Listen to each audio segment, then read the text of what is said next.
Epilogue. It was a flat, grassy place in the center of the common, not very far from the space field. Once, in the days of the festival, games had been held there, and athletes from 11 of the 14 outworlds had competed for crowns of crystalline iron. Dirk and Kirak Redsteel were there long before the appointed time, waiting. When the hour drew near, Dirk began to worry. He needn't have. The air car with the snarling wolf's head canopy appeared in the sky just as predicted. It swept by once with its pulse tube shrieking, a low pass to make sure that they were really there, then it came down for a landing. Bretan Braith walked toward them over the dead brown grass, his black boots trampling a host of faded flowers. It was nearly dusk. His eye was beginning to glow. "I was told the truth, then," Breton said to Dirk with a touch of wonder in his rasping voice. The same voice that Dirk had heard so often in his nightmares, a voice several octaves too low and far too twisted for one as slim and straight as Bretan.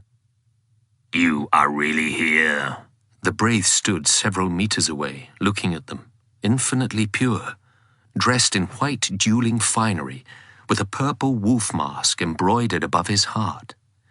His black belt carried 2 sidearms, a laser on his left side and a massive machine pistol of blue-grey metal heavy on his right.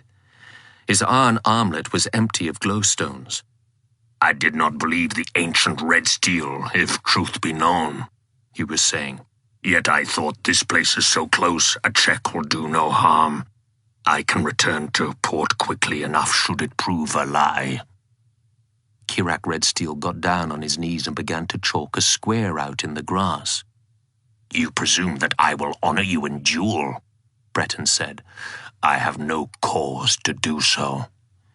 He moved his right hand and suddenly Dirk was facing the barrel of his machine pistol. "Why should I not kill you, here and now?" Dirk shrugged. "Kill me if you like," he said, "but answer some questions first." Breton stared and said nothing.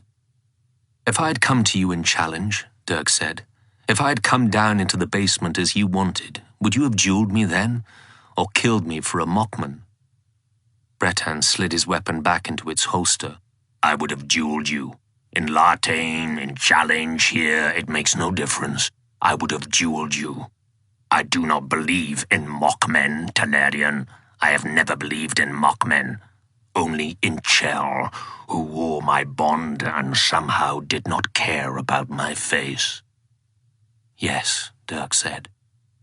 Kirak Redsteel had the death square half complete. Dirk glanced up at the sky and wondered how much time was left. "And one other thing, Bretan Braith. How did you know to look for us in challenge, in that one city out of all the others?" Breton shrugged his awkward shrug. "The Kimdisi told me, for a price. All Kimdisi can be bought. He had planted a tracer in a coat he gave you. I believe he used such tracers in his work." "What was the price?" Dirk asked. 3 sides of the square were drawn, white lines on the grass. "I gave my honor bond that I would do no harm to Gwen Delvano and would protect her against all the others." The last rays of sunlight were fading.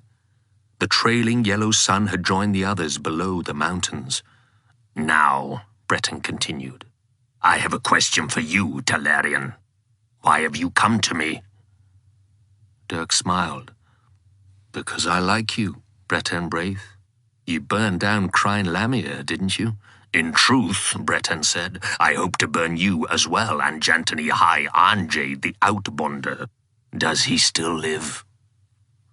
Dirk did not answer that question.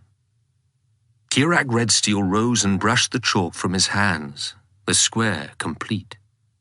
He brought out the matched blades, straight sabers of Kevlar steel, with glowstones and jade set in the ornate pommels. Breton chose one and tested it. It moved through the air with a song and a shriek, then stepped back, satisfied, to one corner of the square. He was very still as he waited. For an instant he appeared almost serene, a slim black figure leaning ever so slightly on his sword. Like the bargeman, Dirk thought, and despite himself he glanced wildly at the wolf car to make certain it had not been transformed into a low barge. His heart was beating hard.